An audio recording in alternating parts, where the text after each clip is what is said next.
What's up, guys? Welcome back to the channel. Today I want to talk about 3 things I think you should do before getting out the Navy that would help your transition go smoothly and relieve some of the stress. So, a little background if you haven't watched my other videos, I got out the Navy about 6 months ago.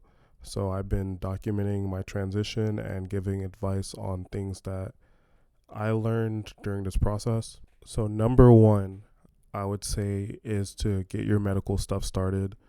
Go to medical, get yourself checked out, anything that you have problems with, like physical pain, mental health issues, anything that you had to do physical therapy for in the past. Make sure all that stuff is documented. Get your vision, your hearing, everything checked. And then after that, start your disability claim. The earlier you start it, the better, because the VA, once you're out of the military, they take forever to get anything done. For me personally, I started mine about 2 weeks after I got out, and it took 6 months for all my stuff to get cleared.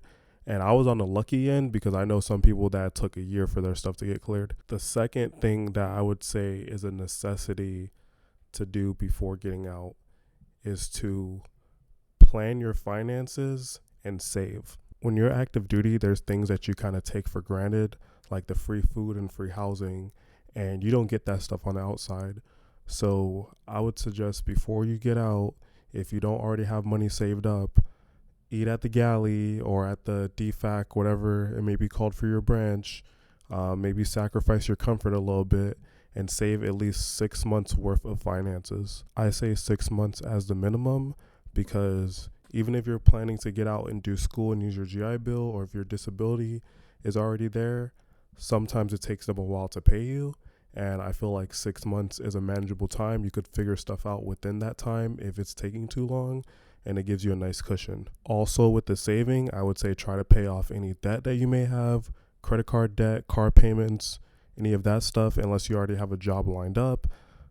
You may not know when your next paycheck is going to come, and it's better to not have those extra payments or interest building up while you're waiting to get paid through the VA for your housing benefits for like school. And number 3, this kind of ties in with number 2, but it's more specific to the GI Bill.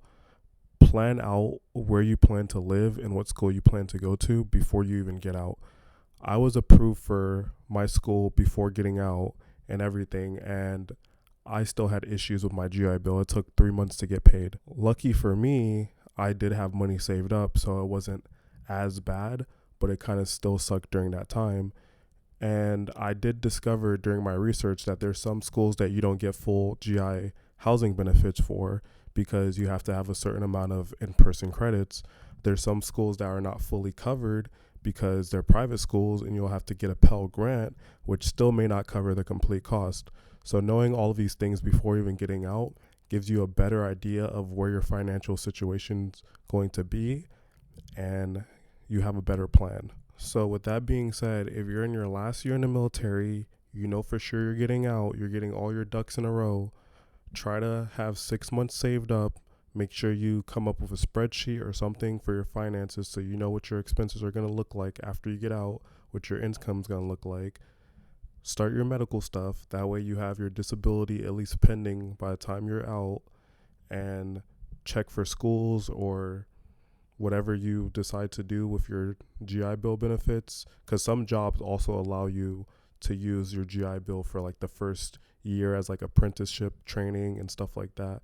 But you still have to do research to figure out what jobs allow that and what jobs don't. Also, I would say a pro tip: if you are deciding to go straight from being active duty to working, Indeed gives military, I believe it's a year free for Indeed Premium.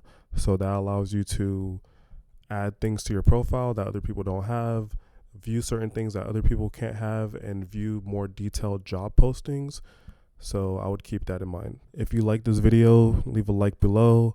If you have any tips or advice for someone that I may not have mentioned, leave a comment below. If you have any questions, leave a comment below. And I'm out.